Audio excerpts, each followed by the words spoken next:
Hey everyone, welcome back. I'm Ibrahim, and today I'm walking you through how to add someone to a shared drive in Google Drive, full 2026 guide. If you've ever struggled with giving someone access to a shared file or folder in Google Drive, this video will make the entire process super simple and clear. To start, head over to Google Drive's main website and make sure you're logged into your account. Once you're inside, open up Drive so you can see all your folders and files. From there, go to Home to get a clean layout of everything you've recently worked on. After that, open My Drive so you can navigate deeper into your stored folders. If you want to check items shared with you, you can move into Shared with Me to see what others have sent your way. Once you've seen that, you can return to Home to access your own files again. Now choose any file you want to share and open it up so the preview is visible.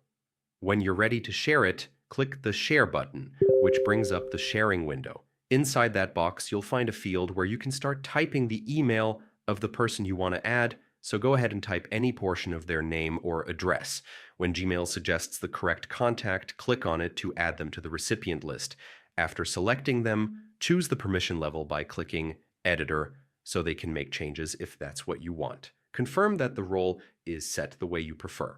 And once everything looks good, finish the process by pressing Send, which instantly grants them access to the file. And that's all there is to it.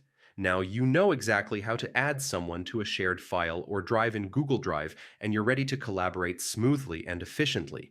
If this tutorial helped you out, don't forget to like the video, subscribe to the channel, and tap the notification bell so you never miss a new guide.